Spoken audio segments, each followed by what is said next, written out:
क्या आपको ghost bat याद है? कुछ हफ्ते पहले हमने इस रोमांचक ऑस्ट्रेलिया में विकसित ड्रोन के बारे में एक वीडियो बनाया था, जिसे बोइंग ने मानव युक्त सैन्य विमानों के साथ उड़ने के लिए बनाया है। घोस्ट बैट को लॉयल विंगमैन के रूप में काम करने के लिए बनाया गया है, जो F-35 या FFA-18 जैसे विमानों के साथ सहयोग करेगा। रॉयल ऑस्ट्रेलियन एयरफोर्स के साथ विकसित किया गया, इसे दुनिया के सबसे उन्नत सहयोगी लड़ाकू विमानों में से एक माना जाता है। खैर, आज घोस्ट बैट को एक तरफ रखिए और आगे आइए डिजिटल बैट। इजराइल की रक्षा मंत्रालय एक ऐसा सिस्टम बना रहा है जिसमें एक अकेला सैनिक एक साथ कई सशस्त्र ड्रोन को मिशन सौंपता है, जबकि सॉफ्टवेयर उनकी उड़ान पथ, समन्वय और कार्यों के विभाजन को संभालता है। इस प्रोग्राम का नाम डिजिटल बैट है और इसे इस तरह से डिजाइन किया गया है कि जो प्रक्रिया पहले कई क्रू और कई स्तर की कमांड की जरूरत होती थी, उसे एक इंटरफेस में समेट दिया गया है, जिससे डिटेक्शन से लेकर स्ट्राइक तक का समय कुछ ही सेकंड में हो जाता है। इजराइल के लिए इसकी संभावनाएं काफी बड़ी हैं। सैनिक खतरनाक इलाकों की तलाश करते समय खतरे से काफी दूर खड़े रह सकते हैं और कई जल्दी गायब होने वाले लक्ष्यों को एक साथ ट्रैक और निशाना बनाया जा सकता है, बजाय इसके कि उन्हें अलग अलग किया जाए। दुश्मन के लिए आगे बढ़ने, छुपने या रडार को बंद करने का समय लगभग खत्म हो जाता है और ये सारी जिम्मेदारी एक ही व्यक्ति यानी ऑपरेटर के कंधों पर आ जाती है। डिजिटल बैट 3 दशकों से भी अधिक समय से इजराइल द्वारा ऐसे हथियारों पर किए जा रहे काम का ताजा कदम है, जो इंतजार कर सकते हैं। दूसरे शब्दों में कहें तो ऐसे विमान जो घंटों तक युद्ध क्षेत्र के ऊपर मंडरा सकते हैं, अपने हमले को तब तक रोक कर रखते हैं जब तक सही लक्ष्य सामने ना आ जाए और फिर हमला कर देते हैं। ये सिलसिला शीत युद्ध काल के उस ड्रोन से शुरू होता है जिसे रडार सिग्नल खोजने के लिए बनाया गया था, फिर ऐसे हथियारों तक जाता है जो लक्ष्य को देखना और हमला करना सीखते हैं, और जुलाई 2026 के एक कमांड नेटवर्क के अनुबंध तक पहुंचता है। हम इस मामले में पूरी तरह से अपडेट है ना? तो चलिए एक नजर डालते हैं। द रडार किलर 5 अक्टूबर 1973 को इजराइल यहूदी कैलेंडर के सबसे पवित्र दिन को मनाने की तैयारी कर रहा था, लेकिन उसी शाम सायरनों ने उस आध्यात्मिक शांति को तोड़ दिया जो अन्यथा बनी रहती। सिनाई और गोलान हाइट्स में दर्जनों टैंक, विमान और तोपें इजराइल के नियंत्रण वाले ठिकानों की ओर बढ़ने लगे, जिससे हैरान रक्षकों पर भारी पड़ते हुए इजराइल को उसकी स्थापना के बाद से अब तक की सबसे बड़ी सैन्य तबाही के करीब ला दिया। योम किपुर युद्ध शुरू हो चुका था। यह युद्ध इजराइल के लिए कई अप्रत्याशित झटके लेकर आया। हालांकि अंत में उसने अरब गठबंधन के हमले को हरा दिया, लेकिन इससे पहले सीरियाई और मिस्र की सेनाओं ने क्षेत्रीय रूप से जबरदस्त बढ़त हासिल कर ली थी। 1967 के 6 दिन के युद्ध में निर्णायक जीत के बाद इजराइल में कुछ लोगों के मन में जो अजेयता की भावना थी, वो टूट चुकी थी। इजराइल के लिए युद्ध का दौर खत्म नहीं हुआ था, और यही सब नहीं था। 3 हफ्ते के संघर्ष के दौरान इजरायली फाइटर पायलटों ने पाया कि मोर्चे के ऊपर का हवाई क्षेत्र प्रभावी रूप से घेर दिया गया था। सोवियत संघ द्वारा आपूर्ति की गई भूमि से हवा में मार करने वाली मिसाइल बैटरियों ने युद्ध के शुरुआती दिनों में दर्जनों इजरायली विमानों को मार गिराया, और उन बैटरियों को नष्ट करने के लिए भेजे गए दलों को जवाबी कार्रवाई करने के लिए सीधे मिसाइलों की पहुंच में उड़ान भरनी पड़ी। समस्या की जड़ में रडार था, क्योंकि एक बैटरी आने वाले विमान को देख सकती थी और उसे मार गिरा सकती थी। इन सोवियत बैटरियों की पहचान करने और उन्हें नष्ट करने का एकमात्र तरीका यही था कि मानव पायलटों को उसी क्षेत्र के अंदर भेजा जाए जिसे उन्हें मारने के लिए बनाया गया था। इजराइल ने युद्ध के दौरान 100 से 128 लड़ाकू विमान और कुल 91 कर्मियों को खो दिया, और इजराइल के लिए उतना ही परेशान करने वाली बात यह थी, लगभग 40% विमान नुकसान युद्ध के पहले 3 दिनों में हुआ, क्योंकि उन सोवियत निर्मित सतह से हवा में मार करने वाली मिसाइल नेटवर्कों ने इजरायली वायुसेना पर अप्रत्याशित रूप से भारी नुकसान पहुंचाया। तो अब क्या किया जाए? तो इसका जवाब, जिसे इजराइल एरोस्पेस इंडस्ट्रीज या IAI ने 1980 के दशक के अंत तक विकसित किया, यह था कि ऐसी मिशनों से इंसानों को पूरी तरह हटा दिया जाए। संयुक्त राज्य अमेरिका ने भी इसी तरह की अवधारणा पर काम किया था, टैसिट रेनबो के साथ, जो एक रडार पर हमला करने वाला मंडराने वाला ड्रोन था। लेकिन वर्षों तक तकनीकी समस्याओं, लागत बढ़ने और प्राथमिकताओं के बदलने के बाद यह कार्यक्रम सेवा में आने से पहले ही रद्द कर दिया गया था। फिर भी IAI ने आगे बढ़ने का फैसला किया और अपने प्रोटोटाइप, जिसका नाम हार्पी था, को 1989 में उड़ाया। हार्पी के लिए तंत्र सरल था, तंत्र को समझाना आसान था और सामना करना परेशान करने वाला। सिस्टम सरल था। एक बूस्टर रॉकेट हार्पी को ट्रक पर लगे एक कैनिस्टर से बाहर निकालता था, जिसके बाद ड्रोन खुद को प्रोग्राम किए गए आकाश के हिस्से में ले जाता था और खोज पैटर्न में घूमने लगता था। घंटों तक उस इलाके के ऊपर मंडराता रहता था जहां दुश्मन की वायु रक्षा प्रणाली छिपी होने की संभावना थी। इसका सीकर निष्क्रिय था, कुछ भी प्रसारित नहीं करता था, बल्कि सिर्फ दुश्मन के रडार की विशिष्ट तरंगों को सुनता था। जब सही संकेत मिलता था तो हार्पी स्रोत की ओर बढ़ता था, गोता लगाता था और टकराने पर खुद को नष्ट कर देता था, जिससे 32 किलोग्राम का वारहेड सीधे लक्ष्य पर गिरता था। यह विचार काफी आशाजनक था।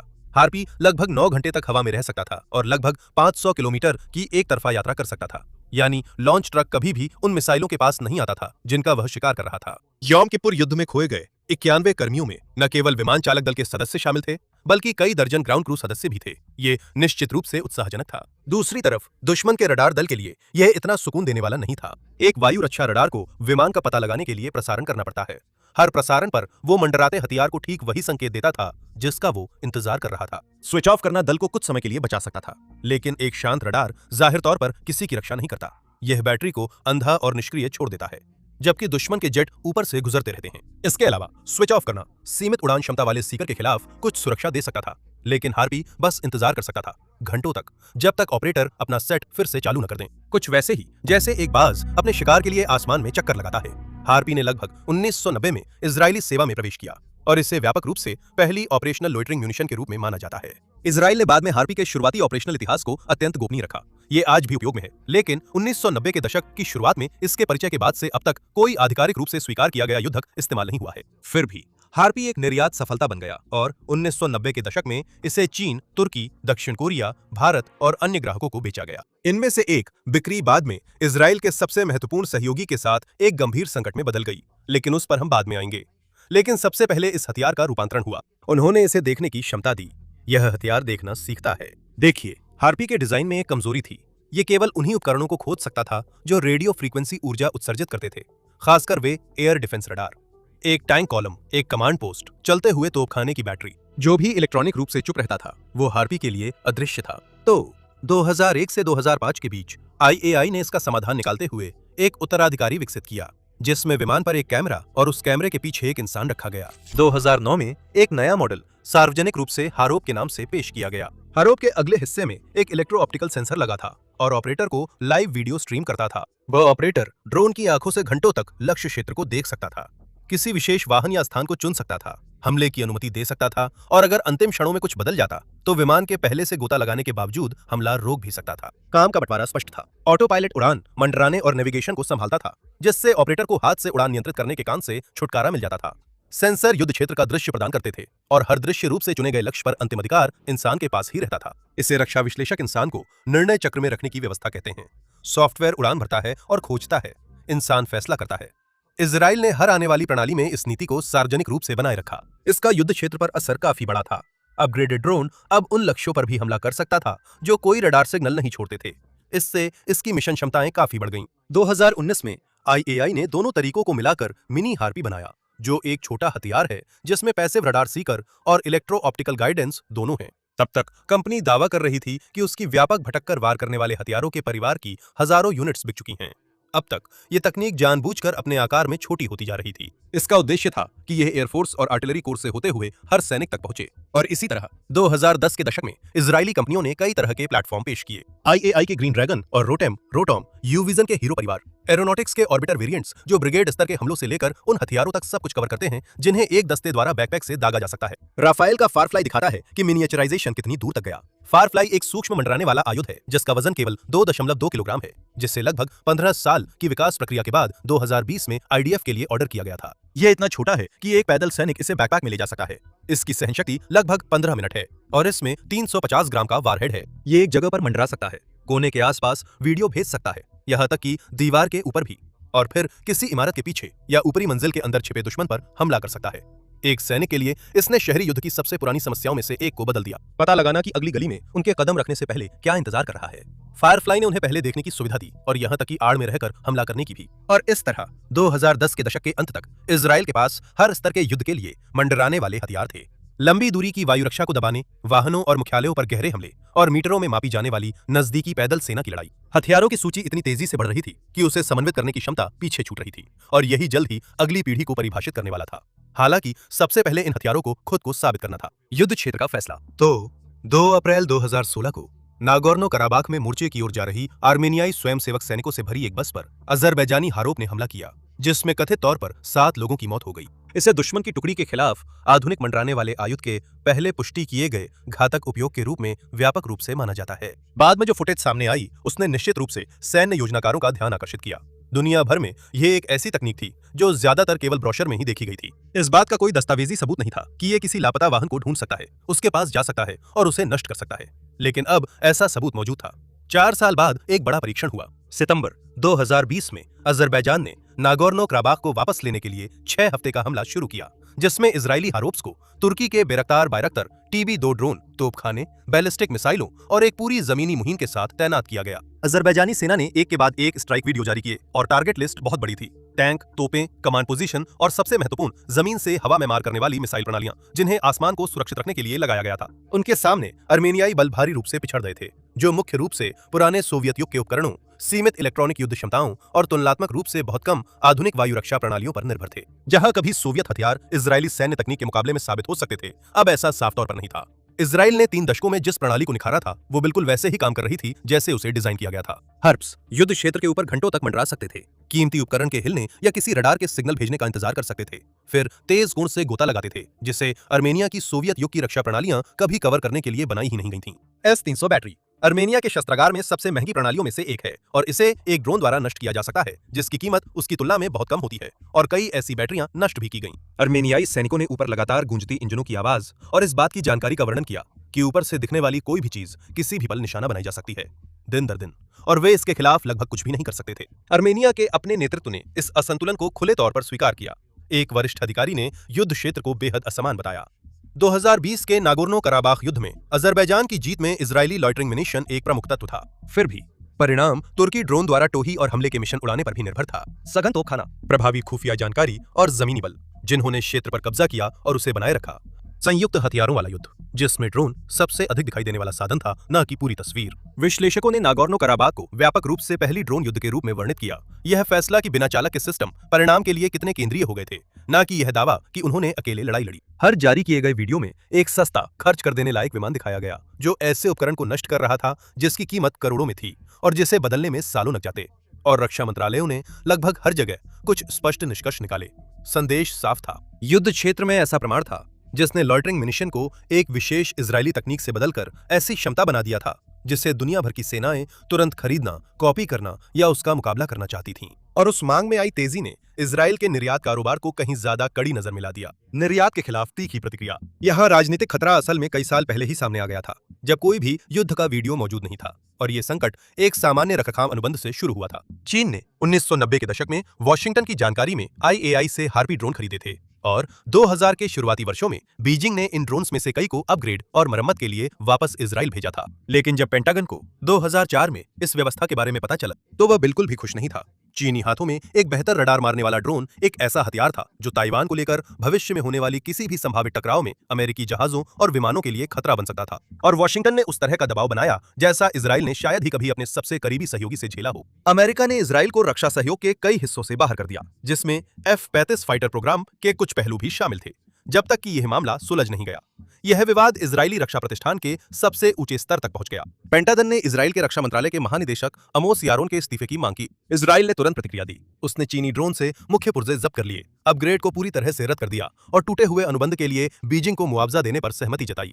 आप वही करते हैं जो अंकल सैम कहते हैं। इस बीच यारोन को अमेरिकी मांग के जवाब में औपचारिक रूप से बर्खास्त नहीं किया गया, लेकिन अगस्त 2005 में उन्होंने 6 साल तक महानिदेशक रहने के बाद आखिरकार अपनी सेवानिवृत्ति की घोषणा कर दी। इस विफलता ने चीन के साथ इजराइल के कभी आशाजनक रहे रक्षा व्यापार को समाप्त कर दिया और एक औपचारिक व्यवस्था छोड़ दी जिसमें संवेदनशील निर्यातों पर वॉशिंगटन के साथ और अधिक करीबी सलाह मशविरा करना आवश्यक हो गया। तुम अंकल सैम के पट्टे पर हो, और तब से वो उसी पट्टे पर बंधा हुआ है। एक और गंभीर आरोप 2017 में सामने आया। इस बार इसमें इजरायली कंपनी एरोनॉटिक्स शामिल थी। जब अजरबैजान में एक बिक्री प्रदर्शन के दौरान ये मामला सामने आया, इजरायली मीडिया में आई रिपोर्टों के अनुसार अजरबैजानी अधिकारियों ने कंपनी के कर्मचारियों से अभ्यास लक्ष्य के बजाय एक वास्तविक आर्मेनियाई सैन्य ठिकाने पर ऑर्बिटर 1 के लोइटरिंग म्यूनिशन का प्रदर्शन करने के लिए कहा। कंपनी के नियमित ऑपरेटरों ने कथित तौर पर हमले को अंजाम देने से इनकार कर दिया, जिसके बाद वरिष्ठ अधिकारियों पर खुद नियंत्रण संभालने और हथियार लॉन्च करने का आरोप लगा, जिससे कथित तौर पर 2 आर्मेनियाई सैनिक घायल हो गए। एरोनॉटिक्स ने किसी भी गलत काम से इनकार किया है और पूरी सच्चाई कभी भी सार्वजनिक रूप से स्थापित नहीं हुई है, लेकिन इसके बावजूद परिणाम कड़े रहे। इजरायली अधिकारियों ने एक आपराधिक जांच शुरू की और 2018 में एरोनॉटिक्स के CEO एमोस माथान पर आरोप पत्र दायर करने के अपने इरादे की घोषणा की। बिजनेस वाइस प्रेसिडेंट मी रिजमोविच और 8 अन्य वर्तमान और पूर्व कर्मचारियों पर इजराइल के रक्षा निर्यात नियंत्रण कानून के उल्लंघन और गंभीर धोखाधड़ी के आरोप लगाए गए। रक्षा मंत्रालय ने अस्थायी रूप से कंपनी का ऑर्बिटर 1 को अजरबैजान निर्यात करने का लाइसेंस भी निलंबित कर दिया। एरोनॉटिक्स ने यह दावा किया कि उसने इजरायली कानून का पालन किया है, लेकिन प्रतिष्ठा और वित्तीय नुकसान तेजी से बढ़ गया। कंपनी के शेयर की कीमत गिर गई और 2019 में राज्य के स्वामित्व वाली राफा ने व्यवसायी एवी हाइस्टेलर के साथ मिलकर लगभग $240 मिलियन में एरोनॉटिक्स का अधिग्रहण किया। एक परेशान निजी निर्यातक को सरकार की अपनी रक्षा दिग्गज कंपनी में मिला दिया गया, लेकिन विवाद यही नहीं रुका। अजरबैजान के खिलाफ निर्यात प्रतिबंध 17 महीने तक चला। फिर फरवरी 2019 में इजरायली रक्षा मंत्रालय ने एरोनॉटिक्स को अजरबैजान को ऑर्बिटर 1 की डिलीवरी फिर से शुरू करने की अनुमति दे दी। अगले ही साल 2020 में नागोर्नो कराबाख में युद्ध हुआ, जिससे कूटनीतिक कीमत और बढ़ गई। लड़ाई के शुरुआती दिनों में आर्मेनिया ने एक बार फिर अजरबैजान को हथियारों की आपूर्ति के विरोध में इजराइल से अपने राजदूत को वापस बुला लिया। फिर भी ये सब असाधारण व्यापारिक विकास की पृष्ठभूमि में हुआ। IAI दावा कर रहा था कि उसने दुनिया भर में हजारों लोटरिंग म्यूनिशन बेचे हैं और यह श्रेणी एक प्रमुख इजरायली निर्यात बन गई थी। हर जारी किए गए स्ट्राइक वीडियो के बाद नए ग्राहक आ रहे थे, जिनमें से केवल नागोर्नो काराबाख युद्ध से ही कई थे। लीजन एक्स से लेकर डिजिटल बैट तक मई 2021 में गाजा में 11 दिनों की लड़ाई के दौरान यह व्यापक रूप से रिपोर्ट किया गया कि इजराइल ने कुछ ऐसा किया जो पहले किसी भी सेना ने नहीं किया था। उसने समन्वित ड्रोन झुंड का युद्ध में इस्तेमाल किया। संचालन संबंधी विवरण गोपनीय ही रहे हैं और यह दावा इजरायली और अंतर्राष्ट्रीय रक्षा रिपोर्टिंग पर आधारित है, न कि आधिकारिक पुष्टि पर। लेकिन जो रूपरेखा सामने आती है वह काफी हद तक एक जैसी है। प्रायोगिक खोज और हमला करने वाली टीमों ने एकीकृत नियंत्रण प्रणाली के माध्यम से कई छोटे ड्रोन संचालित किए, जिनमें विमान पट्टी के क्षेत्रों की तलाश कर रहे थे और पारंपरिक निगरानी से छिपी हमास इकाइयों का पता लगा रहे थे और उन पर मोर्टार और तोपखाने की गोलाबारी करने में मदद कर रहे थे। हर घातक कार्रवाई के लिए मानवीय निगरानी से मंजूरी ली गई थी। एक झुंड तब बनता है जब विमान एक साझा मिशन प्राप्त करते हैं और प्रभावी रूप से कार्य को आपस में बांट लेते हैं। एक इस क्षेत्र की तलाश करता है, दूसरा उस क्षेत्र की, और सभी एक साझा स्थिति चित्र में जानकारी जोड़ते हैं। रिपोर्टों के अनुसार वही समन्वय 2021 के गाजा ऑपरेशन में पहली बार गोलाबारी के दौरान दिखाया गया था। इसके पीछे की संरचना रिपोर्टों के अनुसार एल्बिट सिस्टम्स से आई थी, जिसने 2022 में सार्वजनिक रूप से अपनी लीजन एक्स प्लेटफॉर्म का प्रदर्शन किया था। लीजन एक्स ने हवाई ड्रोन, लॉइटरिंग म्यूनिशंस और मानव रहित जमीनी वाहनों को टैबलेट आधारित नियंत्रण प्रणाली के माध्यम से जोड़ा, जिससे एक छोटी टीम मिश्रित रोबोटिक बल का संचालन कर सकती थी, जिसके लिए पहले हर वाहन के लिए एक ऑपरेटर की आवश्यकता होती थी। ये उस अड़चन को दूर करने के लिए था जिसमें पूरा क्षेत्र फंसा हुआ था। एक इंसान हर विमान को पर्याप्त रूप से नहीं चला सकता, हर वीडियो फीड नहीं देख सकता और एक दर्जन मशीनों को टकराने से नहीं रोक सकता, जिसका मतलब है कि एल्बिट का कमांड और कंट्रोल सॉफ्टवेयर खुद विमानों जितना ही महत्वपूर्ण हो गया था। IDF ने इस सबक को अपनी फोर्स स्ट्रक्चर में शामिल किया। चुने हुए इन्फेंट्री और मोर्टार यूनिट्स को ड्रोन केंद्रित, घोस्ट या सीक एंड स्ट्राइक यूनिट्स में बदल दिया, जो ठीक इसी तरह की लड़ाई के लिए बनाई गई थीं। फिर आया 7 अक्टूबर 2023। हमास के हमले की शुरुआती कार्रवाइयों में से एक में छोटे कमर्शियल ड्रोन ने गाजा सीमा के साथ इजरायली ऑब्जर्वेशन टावरों पर विस्फोटक गिराए, जिससे उस निगरानी नेटवर्क को अंधा कर दिया गया जो चेतावनी देने के लिए था। एक हॉबी शॉप में उपलब्ध उपकरण ने कुछ ही मिनटों में महत्वपूर्ण सैन्य ढांचे को निष्क्रिय कर दिया था। और खैर, इस हमले ने इजराइल की मानव रहित प्रणालियों को लेकर दोनों ही दिशाओं में उनसे बचाव करने और अपने खुद के बहुत अधिक ड्रोन तैनात करने की तत्परता को और तेज कर दिया। इस अनुभव को देखते हुए इजराइल की व्यापक स्वायत्त हमला नेटवर्क की तलाश और तेज हो गई। डिजिटल बैट रक्षा मंत्रालय का जवाब है। अब लीजन एक्स एल्बिट का उत्पाद है और एक ऑपरेशनल प्रीकर्सर है, किसी कंपनी द्वारा विकसित आर्किटेक्चर जिसे शुरुआती प्रयोगों में साबित किया गया है। डिजिटल बैट एक बाद का राष्ट्रीय कार्यक्रम है जिसे मंत्रालय द्वारा अलग अलग प्रतिस्पर्धी निविदाओं के माध्यम से चलाया जाता है, जिसका उद्देश्य सेंसर कमांड सॉफ्टवेयर और सशस्त्र ड्रोन को पूरी फोर्स के लिए एक सिस्टम में जोड़ना है। ठेका संरचना जुलाई 2026 में तब बनी जब मंत्रालय ने कमांड और कंट्रोल टेंडर काइला सिस्टम्स और एजर टॉप की साझेदारी को दिया।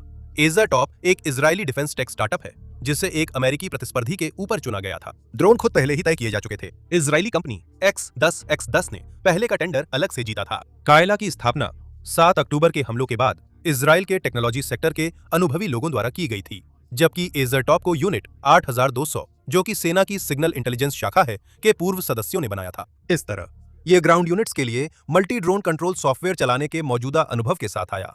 वर्कफ्लो को समझने के लिए चलिए एक सामान्य मिशन पर नजर डालते हैं। जानकारी सैन्य सेंसरों से, ड्रोन के अपने कैमरों से और अनुमोदित बाहरी फीड से आती है और कमांड सिस्टम इन सभी को मिलाकर ऑपरेटर की स्क्रीन पर एक ही ऑपरेशनल तस्वीर के रूप में प्रस्तुत करता है। इसके बाद ऑपरेटर हर विमान को उड़ाने के बजाय खोजने के लिए एक क्षेत्र, चलाने के लिए एक मिशन या हमला करने के लिए एक अनुमोदित लक्ष्य चुनता है। सॉफ्टवेयर प्रभावी रूप से मानव श्रम को कम कर देता है, क्योंकि यह व्यक्तिगत ड्रोन को खोज क्षेत्रों में भेजता है, उनके रास्ते तय करता है, टकराव से बचाता है और एक विमान द्वारा की गई पहचान की सूचना पूरे झुंड तक पहुंचाता है। जब कोई लक्ष्य पुष्टि हो जाता है तो सिस्टम उसके लिए उपयुक्त हथियार का चयन करता है, जबकि बाकी ड्रोन निगरानी जारी रखते हैं या संचार रिले के रूप में अपनी स्थिति बनाए रखते हैं। उस घोषित इजरायली सिद्धांत के तहत एक मानव हथियार छोड़े जाने की अनुमति देता है।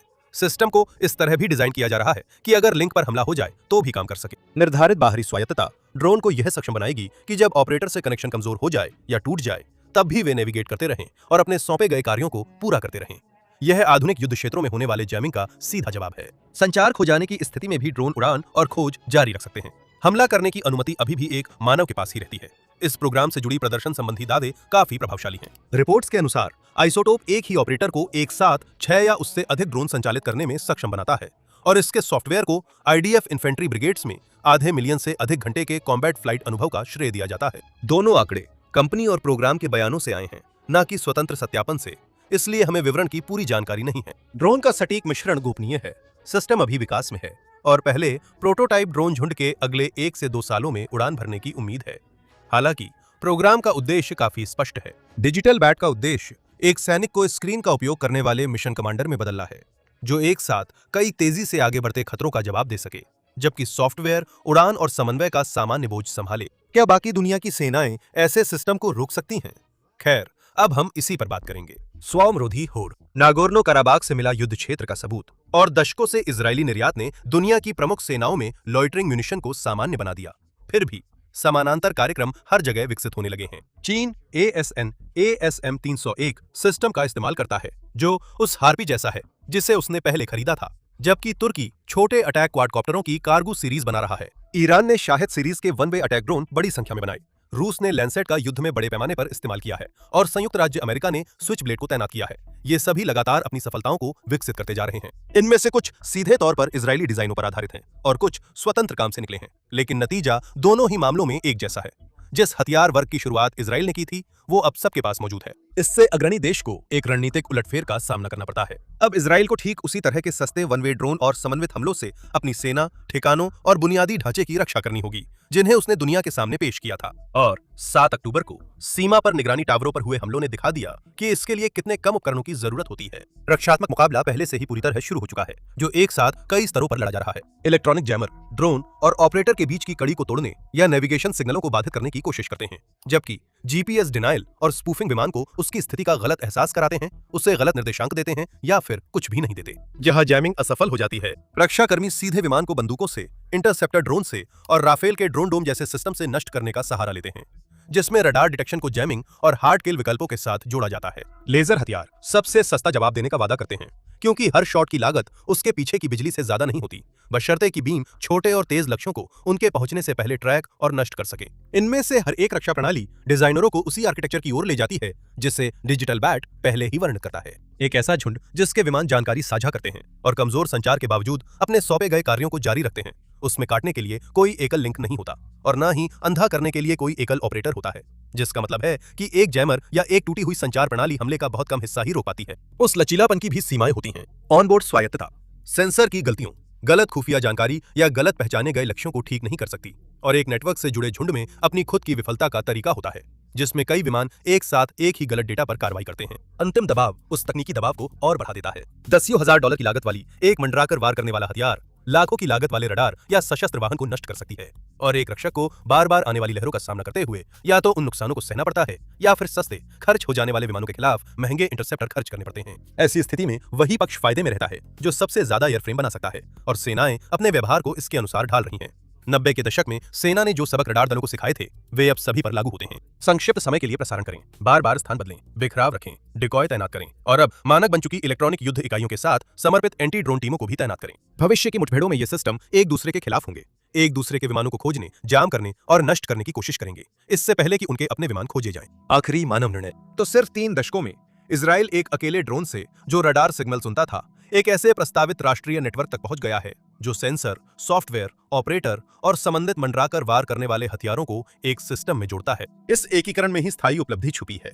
कई अलग अलग विमान एक ही कमांड संरचना के तहत लाए गए हैं, जो युद्ध क्षेत्र की गति से काम कर सकते हैं, जहां एक सैनिक वही निर्देश दे सकता है जिसके लिए पहले कई दलों की जरूरत होती थी। इसका मकसद साफ है, कम मेहनत, ज्यादा प्रभावशीलता, और अंत में अंतिम निर्णय इंसान का हो। देखने के लिए धन्यवाद।